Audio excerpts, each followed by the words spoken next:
1971 को एक American flight take off करती है। इस प्लेन में एक मिस्टीरियस पैसेंजर भी मौजूद है जो प्लेन की आखिरी सीट 18th ई पे बैठा हुआ है, जिसने ब्लैक सूट, वाइट शर्ट और ब्लैक टाई पहनी थी और डार्क सनग्लासेस भी लगा रखे थे। साथ ही उसके हाथ में एक मिस्टीरियस ब्रीफकेस भी था। टेक ऑफ करने के चंद लम्हों बाद वो मिस्टीरियस पैसेंजर एक एयर होस्टेस जिसका नाम फ्लोरेंस शार्पनर है उसे बुलाकर मुस्कुराते हुए एक लेटर देता है। पहले तो वो एयर होस्टेस उस लेटर को बिना पढ़े अपने पास रख लेती है, ये समझते हुए कि वो पैसेंजर उसके साथ फ्लर्ट कर रहा है। लेकिन वो पैसेंजर एयर होस्टेस से कहता है, मिस आपको इसे पढ़ लेना चाहिए। और जब वो एयर होस्टेस उस लेटर को पढ़ती है तो उसके होश उड़ जाते हैं, क्योंकि उस लेटर में लिखा था, miss I have a bomb in my briefcase. दोस्तों, यूडीवर्स की वीडियो में मोस्ट वेलकम। इस मिस्टीरियस हाईजैक की शुरुआत 24 नवंबर 1971 को होती है, जब नॉर्थ वेस्ट ओरिएंट की एक फ़्लाइट 305 पोर्टलैंड से सिएटल जा रही थी। ये एक छोटी फ़्लाइट थी और इसमें 36 पैसेंजर्स एंड 6 क्रू मेंबर्स थे। लेकिन ये सब इस बात से बेखबर हैं कि इनके बीच एक हाईजैकर जिसका नाम डैन कूपर है वो भी मौजूद है। जो लेटर कूपर ने एयर होस्टेस को दिया था उसमें ये भी लिखा था, sit by me. Florence sharpener चुपचाप डैन कूपर के बराबर में बैठ जाती है। फिर कूपर अपना ब्रीफकेस खोलता है तो उसमें 8 रेडिश जैसी चीज़ थी, जो कि ऑफकोर्स एक बॉम्ब था। डैन कूपर ने 3 भारी डिमांड्स रखी। उसने कहा कि उसे $200,000 कैश चाहिए 5 बजे तक, 2 बैक के पैराशूट्स एंड 2 फ्रंट के पैराशूट्स, और साथ ही फ्यूल ट्रक रेडी हो प्लेन को रिफ्यूल करने के लिए जब भी वो लैंड करे। उसने ये धमकी भी दी कि कोई चालाकी करने की ज़रूरत नहीं है, वरना ये बॉम्ब ब्लास्ट कर दूंगा। बाकी पैसेंजर्स अभी भी इस बात से अनजान थे कि प्लेन में एक बॉम्ब मौजूद है। फ्लोरेंस शार्पनर कूपर की डिमांड्स लेकर कॉकपिट में जाती है और पायलट्स को सब बता देती है। इसी दौरान एक एयर होस्टेस जिसका नाम टीना मकलो था, वो इंटरकॉम लेके कूपर के बराबर में बैठ जाती है। टीना मकलो पायलट्स और कूपर के बीच मैसेज पहुंचाने का काम करती है। पायलट्स फ़ौरन ये बात एयर ट्रैफिक कंट्रोलर को बताते हैं और फिर ये बात उस एयरलाइन के प्रेसिडेंट डोनाल्ड नायरॉब तक पहुँच जाती है।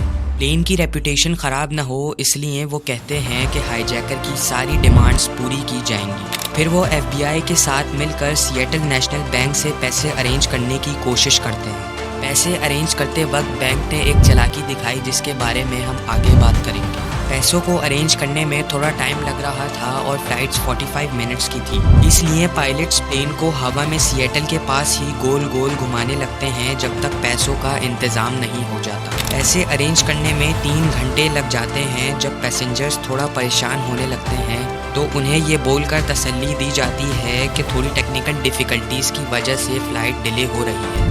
फाइनली 5:45 PM पर इस फ्लाइट को लैंड करवाया जाता है और कूपर की सारी डिमांड्स पूरी की जाती हैं। जब $200,000 से भरा बैग और पैराशूट्स कूपर को दिए जाते हैं तो वो finally passengers and crew members को जाने देता है, सिवाय Tina Macklow, flight engineer Harold Anderson and obviously pilots. Demand के मुताबिक प्लेन को रिफ्यूल किया जाता है। कूपर पायलट्स को इंस्ट्रक्शंस देता है कि प्लेन को मैक्सिको सिटी की तरफ ले चलो। प्लेन का एल्टीट्यूड 10,000 फीट्स और स्पीड कम से कम रखो। पायलट्स ने कूपर से कहा, अगर इन कॉन्फ़िगरेशंस के साथ उड़ते रहे तो हम कभी मैक्सिको नहीं पहुंच पाएंगे, क्योंकि प्लेन में इतना फ्यूल ही नहीं था। लेकिन कूपर के दिमाग में तो कुछ और ही चल रहा था। उसने पायलट्स की एक ना सुनी। फाइनली कूपर ने टीना मकलो को कॉकपिट में जाने को कहा और कूपर ने पैराशूट्स पहन के प्लेन के पिछले वाले स्टेयरकेस से छलांग लगा दी।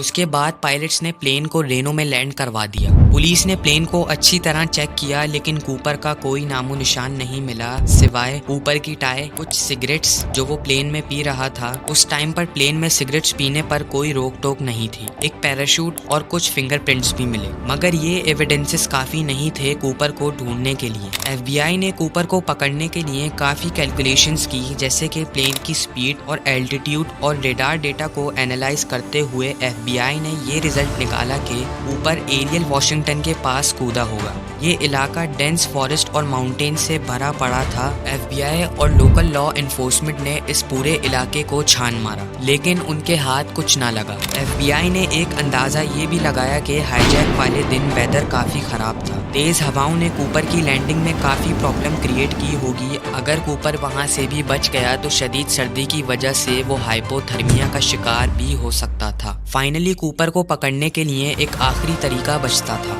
बैंक ने कूपर को पैसे देते वक्त $20 के नोट्स दिए थे और हर नोट का सीरियल नंबर नोट कर लिया था। FBI ने उन नोट्स के सीरियल नंबर्स न्यूज़पेपर्स में प्रिंट करा के पूरे अमेरिका में फैला दिए और साथ ही ये भी कहा कि अगर किसी ने उन नोट्स या कूपर के बारे में कोई डिटेल दी तो उसे इनाम दिया जाएगा। मगर बदकिस्मती से डैन कूपर का कुछ पता नहीं चला। 29 साल बाद यानी 1980 में टीना बार पर एक 8 साल का बच्चा अपने फादर के साथ वहाँ मौजूद था। उसने मिट्टी के अंदर कुछ नोट्स देखे। उसने नोट्स के बारे में अपने फादर को बताया और उन्हें नोट्स दिखाया। नोट्स काफ़ी ख़राब कंडीशन में थे, लेकिन उनका सीरियल अभी भी देखा जा सकता था। जब उन सीरियल नंबर्स को FBI के रिकॉर्ड के साथ मैच किया गया तो फाइनली ये कंफर्म हो गया कि ये वही नोट्स हैं जो DB कूपर ने रैंसम के तौर पर मांगे थे। फाइनली 8 जुलाई 2016 को ये केस ऑफिशियली क्लोज होता है। DB कूपर कौन था और वो कहाँ गायब हो गया, ये आज भी एक मिस्ट्री है।